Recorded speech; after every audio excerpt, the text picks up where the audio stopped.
We went fishing, ladies and gentlemen. The San Diego Padres defeat the Miami Marlins, winning 2 out of 3 games, despite a little bit of a scare there from Josh Hader, talking about the whole series as a whole, Seth Lugo, whether or not they should bring him back and whatnot, and then that whole Robert Suarez ejection that came out of seemingly nowhere. This season's full of surprises.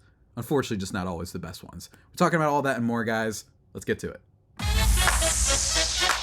You are Locked On Padres, your daily San Diego Padres podcast. Part of the Locked On Podcast Network, your team every day.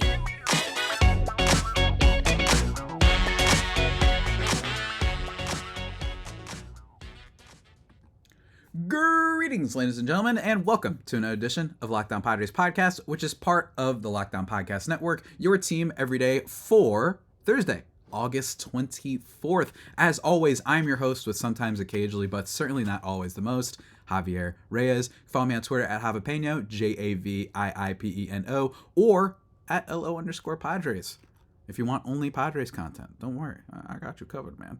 Could also check out my written work on baseball stuff over at justbaseball.com. Great website. I have some contributors on there on the show every now and then. Looking to get another one in the future. We'll have to see. But go check that out. I recently wrote about Ha-Seong Kim if that's something you're interested in. Basically similar to yesterday's episode. Go check that out. That was a fun one. I had a lot of fun talking about Kim. Today's episode, guys, before we get into all the juicy goodness, it is brought to you by Bunches. New sponsor for the show. Download the Bunches app today. And when you do, our friends at Bunches have featured the Locked On MLB Bunch in the Discover tab. You can also click the link in the description show notes to join the Locked On MLB Bunch community today. More on that a little bit later. But guys, today we're recapping a nice, splendid, calm series until the end. You know what I mean? In a lot of ways, even when the Padres lost a game in this series, which we'll talk about, even when they lost the game, it felt calm. I don't know how to explain it. Maybe it's because we're playing the Marlins and I just think of fishes when I'm watching, and then the smoothness of the sea, and I'm getting a little ahead of myself. Let's talk about yesterday's game first, because yesterday's game pretty uneventful, literally until the very end, for the most part. In this game, the Padres face former Cy Young winner Sandy Alcantara, and what's crazy is when I say former Cy Young winner, wow. I should have said reigning Cy Young winner. I thought it was 2 years ago for a second. Reigning Cy Young winner, Sandy Alcantara, who by the end of this game was throwing his glove into the wall, really upset. And not necessarily because he pitched awful. He goes 6 2/3 in this one, giving up 4 earned runs on 7 hits. Didn't strike out that many, though, but it's kind of crazy that this is, for Alcantara anyway, one of the more disappointing follow-ups to a Cy Young that I can remember. And I imagine that there's been more non-injury related, of course. So I'm not counting Johan Santana back in the day when he got hurt and all that stuff. But I'm trying to think, who's another one? I'm trying to think. Did Scherzer have a weird season one year? I don't know. But leave a comment if you guys remember some weird bad fall-offs for Cy Young winners that you can remember the next season. R.A. Dickey, I think, was one of them. But anyway, sorry, getting on track. The Padres managed to get enough offense in this one, and that's pretty good because the Marlins are usually just more of a defensive, kind of small ball-oriented team. They haven't been all that amazing at pitching this year. They're 15th in ERA, batting average against their 13th, whip their 11th, and a big part of that is because of Sandy Alcantara not being able to deliver and keep up what he had been doing the past 2 years, and especially last year, right? And the Padres get to him. Padres get to him in this game. At least they get to him enough. Starting in the bottom of the first inning, Ha-Seong Kim leading things off with a double. I forgot to tweet. My tweet kind of got when it says retry, unable to send your tweet. For some reason, you'll be in Wi-Fi and everything, and sometimes it messes up. Maybe it's just me, but I was tweeting something about Ha-Seong Kim. I think it was a meme, but basically just being excited because I had just done an episode on him, following the grand slam that he hit in Monday's game. And in that game with the grand slam, he led off with a double. So I was like, uh-oh, we due for another one? I don't know, folks. But he doesn't hit a grand slam in this one. Instead, Juan Soto is able to drive him in. Then the big hit of the game, Xander Bogaerts' 2-run home run. Love to see that from him. I personally think that it's just a lost season overall for Bogaerts. I don't think this is a sign of things changing. He's been playing a little bit better lately, a tiny bit, but for the most part, he looks pretty dreadful up there. He looks frustrated. He's not walking as much as I would like him to make up for the fact that he's not hitting the ball all that hard or slugging the ball all that hard. And it stinks because earlier in the season, he looked great. And I thought that his hard hit data, at the beginning of the season was just, it was going to come back and that he was going to be fine. But instead, it turned out something's wrong. Maybe it's the wrist. Maybe it's just the stink of being with the Padres, which we've talked about before, this organization's ability to only make players worse when they get here or let them stay the same. But still, really nice for him to get a hit at all. I mean, to be perfectly honest with you. So good for Bogaerts. Nice home run there. He goes 2 for 4 in the game. And that's basically it. No one else other than Garrett Cooper, who has been he's finally coming alive for the Padres, guys. Just a tiny bit. He's walking a decent amount. He's got 343 on base, and he's slugging. So he's able to get some doubles every now and then, get us some extra base hits. He hasn't been that bad. It's just they haven't been Ji-Man Choi and Garrett Cooper. When you look around the rest of the league, I think when you look at the team we just played with Josh Bell and Jake Berger, or you look at the Dodgers with Rosario and Lance Lynn, or you look at probably a crop of other teams, you see that their trade deadline guys, of course, did a lot better. Even though ours on paper that I talked about when the trade deadline happened, it was like, this looks great. And then, of course, everything seems to have flopped, so that's unfortunate. But guys, that's not all that happened in this game. We got to talk about Seth Lugo. 6 innings, 0 earned runs, only 3 hits, a walk, and 4 Ks. Now, here's what I will say. I put on the plot episode summary over here. I said, should the Padres be keeping Seth Lugo? I think it's an important question to ask. He's been good this year. Quite good in a lot of ways. I don't like using F4 for pitchers, but he's got a 2 F4, which is pretty solid, especially for a number 5 starter in a lot of ways. His strikeout rate isn't incredible. But the big thing that I think is legit about Seth Lugo is his control. He's got amazing spin on his curveball. His fastball spin's okay. His fastball isn't amazing. He actually didn't get any whiffs on it today. But the curve moves a lot. I really like his curveball. 7 whiffs in this game from his curveball on a total of 23 swings. Not bad. Now, don't get me wrong. He's not wiping people out. I think you have to view this guy as a 5th starter. When you view him in the vein of a 5th starter, I think he's actually pretty effective. And I think that the control is legit. I don't think he's going to wipe out people. I don't think we're going to get numbers that he did when he was a reliever, right? Where he had astounding strikeout rates, didn't give up any fly balls or home runs or anything like that, and he was really effective. I don't think he's going to be that, but just starting pitcher for him, right? He's not going to turn into some superstar pitcher, but I don't know. I just like what he's delivered this year. The strikeout rate isn't great, but I think the walk rate's legit. He's in the 88th percentile in walk rate among all starting pitchers, and don't get me wrong, he's due maybe for another clunker every now and then. Maybe he'll give up 4 runs in his next start, might give up some big home runs, but I think he's okay, man. I think he's done a lot for this team. Again, starting pitching has not been this team's problem. And you look at his contract going forward, he's getting paid $7.5 million this year, and next year he has a player option for $7.5 again. I'm curious to see if he goes on a little bit of a run here and whether or not he keeps that. I think he's probably going to opt out, because since he's proven that he can be a quality starting pitcher, I think it's possible that people are going to be like, all right, we'll give him, let me think of a pitcher who wasn't that good a few years ago. Steven Matz of the Cardinals. I bring him up because I like making fun of how the Cardinals have needed starting pitching for 10 years, and the only things that they've ever done were acquire Jordan Montgomery, who's a pretty good pitcher, and Steven Matz.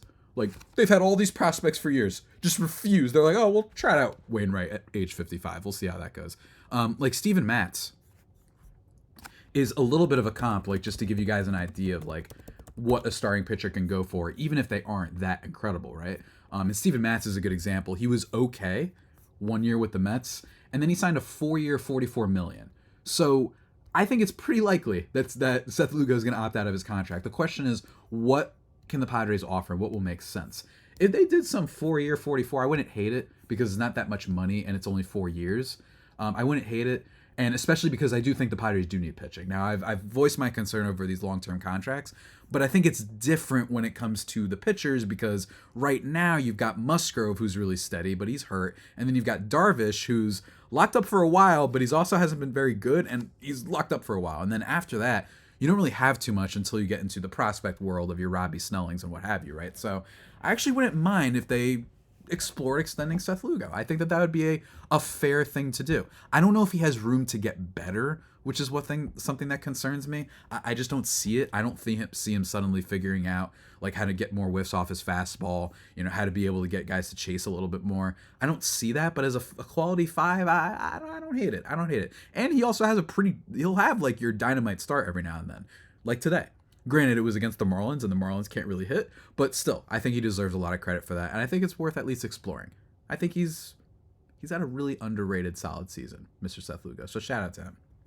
But before we talk about the real story, I'm saving it for you guys. That's right, I have to, because I got a lot of thoughts on this.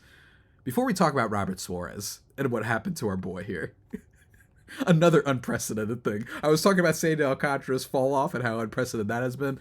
This is even more unprecedented in a lot of ways. But before we get into that, guys, let me talk to you about what I was mentioning before. Locked On Padres fans. Guess what? This new app. It's called Bunches.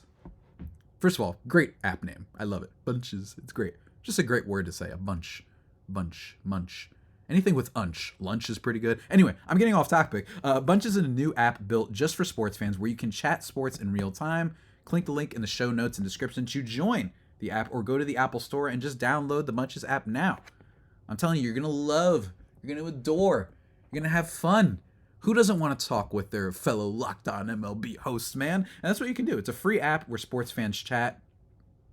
And Locked On MLB group chat, they have one on there. I'm going to be getting in there probably soon myself. I'm not on there just yet, but don't worry. We got a bunch of hosts in there, and they're featured in the Discovered tab, so you can just hop on in there and just talk. You can just chat. It's really a lot of fun. It's kind of like private chat rooms and whatnot. It's almost like a Discord in a lot of ways. So really cool stuff over there. And if you have questions about today's episode, that's a really great place to put it. You can just chat about it's your team every day. Well, guess what? You could chat about your team every day. Tell a personal story, guys, about whatever things that relate to the Padres. Send some anecdotal things to me in there, or just whatever. Like, just talk. That's what I like about Bunches. It's really great. So download the Bunches app today, and when you do, our friends at Bunches have featured, like I said before, the Locked On MLB Bunch in the Discover tab. You can also click the link, like I said, in the description show notes to join. Go check it out.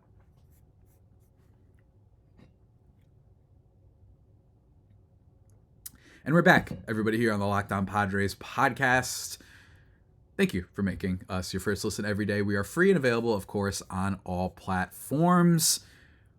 Oh, man, let's get into it. Let's get into the gossip. Let me crack my knuckles. I don't know if that came through on the mic. Probably pretty gross if it did. Wow, where to start here? So Robert Suarez checks into the game in the 8th inning, naturally, as one does. Hold on, was it the 8th inning? Give me 1 second. I'm forgetting what the heck is going on. John Birdie, no. Who the heck? What happened? Was the 8th inning? No, because Cosgrove pitched it. So it was the 7th inning, I believe. It was the 7th inning. My apologies. Robert Suarez comes into the game, and I'm hanging out. I'm still doing some work. It's a work day, right? Like, it's still before, for me at least, on the East Coast. Like, it's still not 5 o'clock yet, so I'm still not clocking out, done with all my personal stuff that I'm doing. And I just started noticing in the background, like, what the heck is going on? Why is all those people there? And I'd start putting up the audio a little bit more to raise it, because Don is talking about it and everything. And little did I know what was coming. Robert Suarez gets ejected before even throwing a pitch. Ladies and gentlemen. Again, leave a comment below if you remember the last time a pitcher got thrown out without throwing a pitch. And by the way, for it being substance related. What in the world happened there? I'm flabbergasted, ladies and gentlemen. I am absolutely flabbergasted. I have no idea what happened there, but Robert Suarez gets ejected. He gets tossed with a substance issue, a sticky stuff situation, dare I say. And my gosh, I mean, even when the Padres are winning, we find a way to do something silly and lose. You know what I mean? Even then. And they say, just from early things that I've heard, Jeff Sanders said it's probably more than rosin, right? And rosin, for those who want a little bit of a background on this, the sticky stuff thing, the pine tar and rosin are things that people say a lot. But the spider tack seems to be the one that really raises a lot of issue. And people have reported, like, and this is anecdotal, but people have said, like, you know, if that ball with spider tack, if it's on the grass, you have to actually, like, yank it out. Like you're pulling out, like a plant or something like that. Like, it's crazy, the sticky stuff with that, right? But when it comes to pine tar and rosin, that's not necessarily awful. And in fact, I think that a lot of players, there's a reason why that there's some pine tar to get a better grip on the ball. Guys are throwing so hard, they don't want to get, you know, their head taken off by these things. So I don't think that there's a giant issue with that, unless you make it super duper obvious and you look like the Swamp Thing coming out there with all this, you know, goop on you and what have you. But spider tack is the one that seems to cross the line for a lot of people. And I think that's why you had the controversies years ago, or just a couple years ago actually, with Spider Cole, right, is what people called him, because he used the sticky stuff a lot. Now, Cole bounced back and has been great. He's a great starting pitcher. Robert Suarez. I'm really nervous about this, folks, because one of the things, and I haven't talked about this enough, Robert Suarez, on top of just not being all that incredible this year, his 4.73 ERA doesn't tell the full story, because he only got back at the end of July, and then he gave up those 5 runs in an inning against the Dodgers. But other than that, he's only given up 1 run ever since then, which is good. He has been effective, I should say. It's just that his strikeout gas is just gone, and that's worrying me. Which is why him getting ejected for sticky stuff, and again, this is hearsay. This is all speculation. I don't know the full story about everything here. It hasn't come out. I'm recording this podcast basically after the game.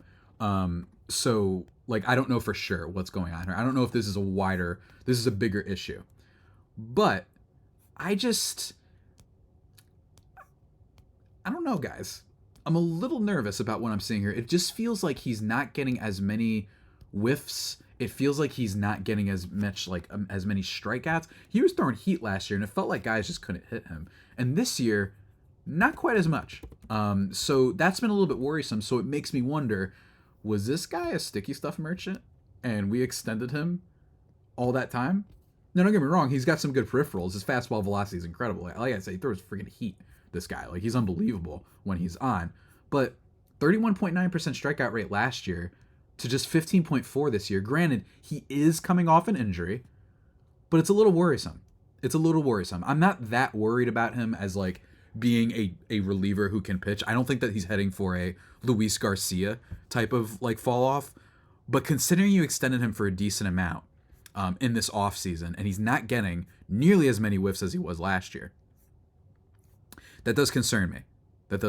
On his four-seam fastball last year, 26.2% whiff rate. This year, it's at 20%. His changeup was at a 40% whiff rate. Granted, he doesn't throw it, you know, as much as the fastball, but even still, last year, 40% whiff rate on the changeup. This year, just 13.3%. His sinker last year is the only one that kind of has stayed the same, and that's really concerning. So his fastball and changeup, he's not getting any whiffs, and that concerns me.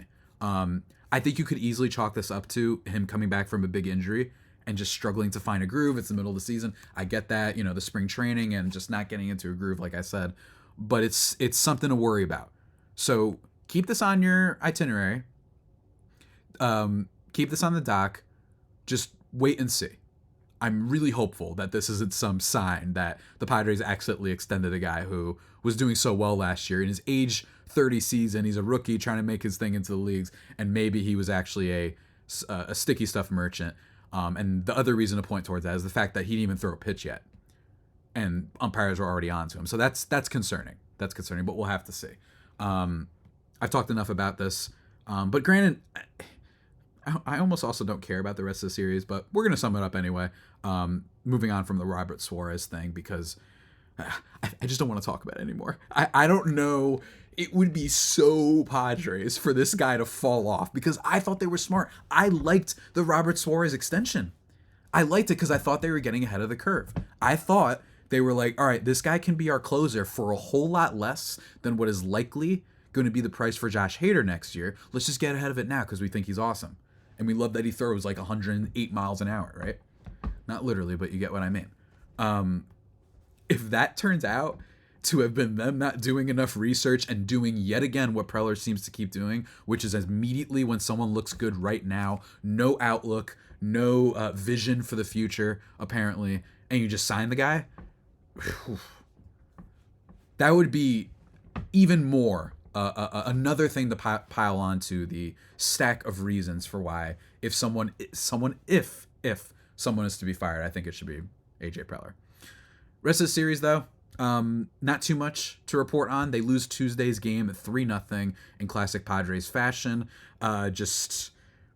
We have a great game on Monday, grand slam, winning 6-2. You get some good starts, and then, of course, unable to win. And we should have known that this was going to happen even more because it was a Blake Snell start. And you guys know, despite being one of the hottest pitchers in baseball, they still struggle to give our boys some wins sometimes. He still does well in this game, though. 6 innings, 96 pitches. He was good. He was effective. He didn't, get trounced early. 2 walks, 8 Ks. Unfortunately, I do blame myself for this one. I had tweeted, it looks like we're in for some Snellzilla tonight. And then what happens? He gives up a bunch of hits. Specifically in that one inning in the top of the third, when Soler hit a home run, Jake Berger hit a big single, Avi Garcia even managed to get a sacrifice RBI ground out. Just unfortunate, but he had one bad inning, and then he was able to bounce back. But the Padres were unable to hit Jesus Luzardo, who in this game goes 6 innings, only allowing 2 hits, no runs, 1 walk, and 7 Ks. I talked about it with Peter Pratt a couple days ago, host of Locked On Marlins. And if you were wondering, folks, because I had mentioned the Padres will get you, they will find ways to lose. They can do all sorts of things to make guys look better. He said, Sandy's been struggling. I said, hey, maybe we'll make Sandy look good. Jesus Luzardo's last 4 starts, 10.59 ERA and just an 18.2% strikeout rate across 17 innings. 17 innings he only went. And then he has that flash line, or that pitching line against us. Padres baseball, baby. Unbelievable stuff, guys. You really don't let us down as long as you're, like me, a masochist, and you're enjoying I can't wait to watch how we lose today. But before we get into the last game and just a couple other things to wind down the podcast, guys, we're talking about our old buddies at Sleeper. I love Sleeper, ladies and gentlemen. I love them. They're fantastic. I love the app so much. Because I use it for fantasy.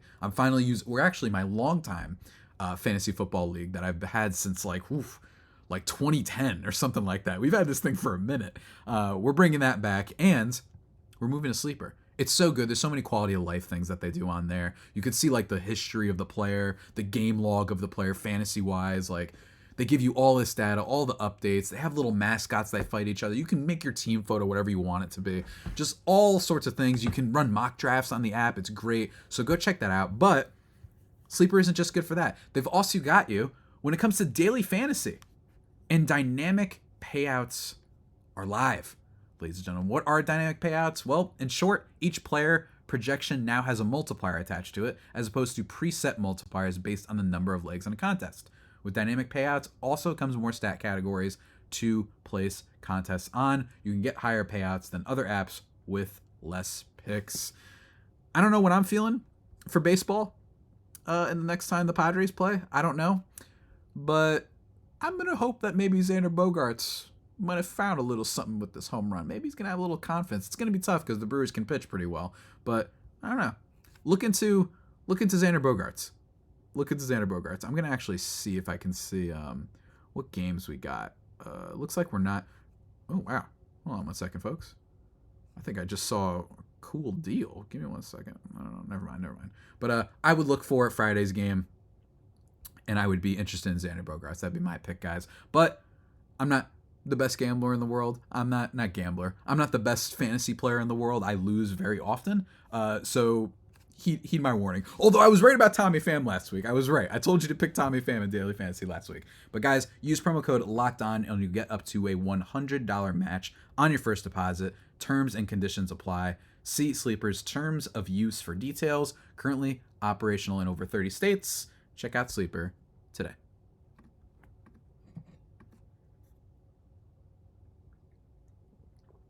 And we're back, everybody, here on the Locked On Padres podcast. As always, thank you for making us your first listen every day. Go check us out on the SiriusXM app to follow the play-by-play and all that stuff and goody stuff. Don't worry. Don't worry. SiriusXM is always there for you. As am I. As am I. In this final stretch of this podcast, this lovely, lovely podcast, I want to talk about the last game of this series real quick. They win 6-2. I mentioned already, and I talked about it a little bit on my Ha-Seong Kim episode. The Padres win 6-2 behind Michael Wacha with a great start. He's someone we got to talk about as well because his contract's a little bit more complicated. From what I remember, like he's got this weird, I still remember when it was reported. It was so odd, and I still don't totally get it. It's this weird like signing bonus that changes. It's actually creative, so I kind of respect it in that regard, right? But there's like a mutual option for next year, and then after that it's a club. It's very odd, but next year for $16 million, I'm curious if they choose to take that. I'm curious. I think they should, because Michael Wacha's been even better than Seth Lugo. He's been an overqualified 4. It's so frustrating that the Padres were expected to have starting pitching problems and their superstars lineup just refused to cash in when all the starting pitching stuff, with the exception of maybe Darvish, right? Like Darvish has been disappointing because he's also been there. It hasn't just been a health thing for him, right? You know, all of that, you got stuff out of Wacha, you got it out of Lugo, you got it out of Snell and Musgrove when he came back, and it's been rough. It's been rough, guys. I'm trying not to snap. I'm really trying. Really trying. But in this game, 5 and the third innings pitched, gives up 1 earned run on 5 hits, 2 walks, and 7 Ks, 2.63 ERA on the season. Hey, look, I was wrong. I really was wrong. I think that this guy's money. Obviously, as a number 1, it'd scare you. But as a 4, with Snell, with Darvish, with all these guys pitching for us, it's been awesome to watch this guy pitch. He can really wipe guys out when he's in the mood to, or when he's just capable of doing so. Yes, it's the Marlins, but even still, this guy, with the exception of like a start he had like months ago, which one was it? Against the D-backs and the Brewers, right? He started off the season awesome. He started off against Colorado good. Then he struck out 10 against Atlanta. And I warned you guys on this podcast that Wacha was not going to keep that up. And then he gave up 7 on 11 hits and then 5 on 10 hits. And I was like, here we go. And basically ever since then, he's only allowed 3 earned runs at max in a start ever since then, which is just absolutely nuts. And it shows you how great he's been. Yes, he's not going to rack up all the strikeouts. Yes, he could give up a home run every now and then, but the consistency's there. He won Pitcher of the Month a few months ago. Love Michael Wacha. But he wasn't the big story of this game, of course. Unfortunately, Pedro Avila gets hit up a little bit, gives up a run. It was kind of his first run in a little bit, in just 2/3 of an inning. He usually had been going more than 1 inning at a time, so that was a little bit unfortunate. I still want to give that guy a little bit more of a chance, and I want to see if he gets a start instead of Rich Hill in the next game. We'll have to see how that pans out. But in this game, Manny Machado with a home run, which was rad, 2 for 3 with 2 RBIs in total. And then, of course, talked about it yesterday, Ha-Seong Kim's grand slam and a double, because why not, as a treat, and a stolen base as a treat. And Tatis gets a stolen base in this one as well, by the way. Just really good stuff all around. A really cozy game. There's nothing to worry about here. Against our former Padres non-legend, Ryan Weathers, 3 1/3, 5 earned runs for him. Obviously, the grand slam being a big part of it. Talked about that with Peter. Who knows if they turn him into something, but as of right now, very much okay with the Padres having passed on Ryan Weathers. I think that's totally fine, but we'll see. We'll see how that progresses for the Marlins in the future. Great win for the Padres, but unfortunately they followed up with the game that I talked about before, the 3-0 loss. Just really, really rough stuff. Machado, popping out to end the game, and I've seen some people talk about this. He's obviously a Padres legend already in a lot of ways, but I don't think it's unfair for people to get a little bit annoyed at Machado really stinking it up for a lot of this year. And unlike a Bogaerts, unlike a Soto, unlike a Tatis, like those guys, Tatis just came back and Soto is in a new place. And he also started getting better, by the way. Xander Bogaerts, we've seen this before. Marcus Semien, Francisco Lindor, right? Like we've seen guys signing these big contracts, and in those cases shortstops, sometimes can be rough a little bit. And also, I don't know if we're taking into account enough. I know some stat nerds will probably say that this doesn't exist, but whatever. He's facing all new pitchers in the National League. So, but with Machado, it's like you've been here for a while and you got an extension, so it's frustrating. And it's annoying that he's the one that's first to, push back when people are saying, hey, this team has been disappointed, and get annoyed when people point out some facts about that. I think it's a little bit unfair. Machado gets a little testy sometimes, but I think he's most often in the right. That's the funny part. But this year, just not a great year for him. I'm only beating up on him now just because he was the final out in that second game, but whatever. Look, the last thing we got to mention is that the Padres... The Padres have the easiest schedule. This tweet coming from Sammy Levitt, radio host for the Padres, of course. Easiest remaining schedule in the National League. The combined winning percentage of the teams they face is .478. Guys, I'm not falling for it. I'm sorry, I'm not falling for it. I'm not saying give up entirely. I'm just saying I personally do not think it's going to happen. I'm still finding ways to enjoy the games. Kim being the biggest one, just trying to see how much better Tatis can get, trying to see him just add to his stats in total. I've said this before. I just want him to get more stolen bases and more home runs just to shut people up, because people have been annoying about this guy for a while now. But I don't think that they're making the playoffs. I just don't see it, because every time you think they're going to go on a run, they don't. Like I said, they sweep the Rangers, beat the Rockies, then they get killed by the Dodgers, killed by the Mariners, killed by the D-backs. Like, that's just how I view it, right? And then killed by the D-backs again. By the way, they lost, what was it? Out of the 7? Yeah, they only won 2 out of the 7 games. Yeah, awesome stuff. Yes, they play the Brewers next. That's basically, that team is consistently, they outperform their peripherals, unfortunately. I say unfortunately because I hate how much they refuse to spend any money. They didn't even want to pay their star Cy Young pitcher an extra $200K, right? They have Woodruff, they have Freddie Peralta, they have Wade Miley, who, aside from Michael Wacha, one of the more underrated pickups of the offseason. He gets barely any strikeouts, but the guy just limits damage. He's a damage control pitcher, and he's been pretty solid for a while now. So Wade Miley was another one, but Darvish vs. Woodruff to kick that one off is going to be fascinating, I think, for Friday. Very excited for that one. Also expected to face Freddie Peralta, Pedro Avila, if he gets that start, assuming nothing changes between now. I'm excited for that. I think it's a great test for the young guy. Really excited to see how that goes. Show us something. Because throwing out Rich Hill there, I didn't like that they did that last time, and Avila came in and went like 4 scoreless. So hopefully he can do that. The Brewers are very much just a team that is predicated on home runs, which is another reason why I like slandering them, because I think they're just going to get smoked in the postseason. But, whatever. They are 22nd in home runs, 21st in home runs. They rely on that a whole lot. Batting average is 28th. It's a good spot for Avila to come in and hopefully show some stuff and maybe earn himself more starts going forward, right? And maybe Rich Hill can just be a bullpen piece or whatever. He's old. It's inconsequential. That trade was about Choi. In terms of ERA, though, I mean, their whip is 4th. ERA is 11th. They're not that incredible of a team. It frustrates me, like I said, how much they often outperform their peripherals. In terms of run differential, Brewers are top of their division with just a +9 run differential, which is the lowest, I believe, of any division winner in the sport. Awesome. Because that division has been terrible for a while. And I think that it shows you that the Brewers are really good at just damage control and just staying on target, right? They're like, all we have to do is be better than the Cubs, Reds, Pirates, and Cardinals. Cardinals fell off a cliff this year. That's why they do that. And it annoys me that they've just had a free ticket, or at least a mostly free ticket, into the postseason every year, and they never spend. That's why I hate the Brewers. Anyway, to get off my soapbox, after that, then the Padres face the Cardinals. But my issue is this team has not played well against bad teams fairly often, and they haven't gone on a streak against bad teams. Like, every time you think that, oh, wow, we've got a nice slate. We're playing Colorado, and then we're playing... what was a good slate that we had?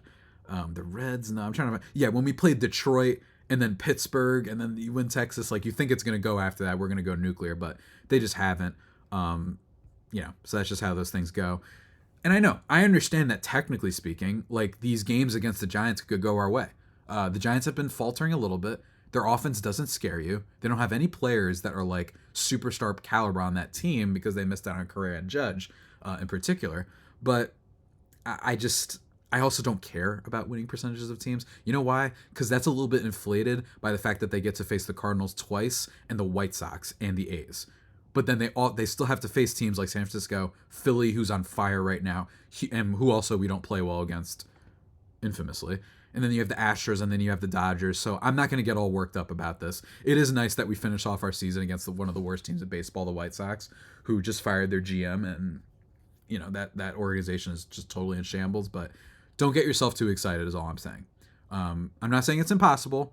They still technically have the chance to make the playoffs, but that would require a whole lot of losing from the Diamondbacks now, especially because we don't play them again, so we can't control our destiny on that front. But again, we'll see. Again, the reason to watch the Padres is just to enjoy individual players, enjoy the Ha-Seong Kim thing, enjoy seeing Tatis rack up his stats a little bit more, hopefully catch fire, and stop getting so unlucky. But I don't have a good feeling about this Brewers series. The Brewers are just the type of team that you're like, we could beat these jerks. They just have some good pitching, and that's it. It's like, yeah, well, we've been stifled by like every bad pitcher in the league at points this year, right? Like that's what's happened. Brandon Fate. I forgot Pfaadt, the guy on the Diamondbacks. I always forget how to pronounce his name. My apologies. Like, that guy rocked a 6 ERA heading into facing us and gave him, like, no runs. So, like, again, imagine what they're going to do when they're facing Freddie Peralta and Brendan Woodruff, right? So, we'll see how that all transpires, guys. And I'm still looking forward to it. And I hope you guys are still looking forward to future episodes of this podcast. Speaking of those future episodes, guys, tomorrow I think it's likely we're going to push my soapbox on the Orioles back a little bit. We might. I'm either going to talk about the Orioles and the Padres' future and why they're better off than them and other teams of that ilk. A little bit of an optimistic podcast, or my buddy Millard Thomas. That's right, weekly crossover. We're trying to do that tomorrow. Or today, when you're listening to this, we're trying to record that. Do another draft, or just talk about a divisional update. I don't know which draft we're going to do. We have some fun draft ideas, though. I think you guys are going to like if you want a little bit of a reprieve from what has been a tough season. So look forward to that, guys. And with that all being said, that about does it for today's edition of the Locked On Padres podcast, the only pod that may be better than the Padres themselves. Remember to subscribe to the podcast wherever you get your podcasts from.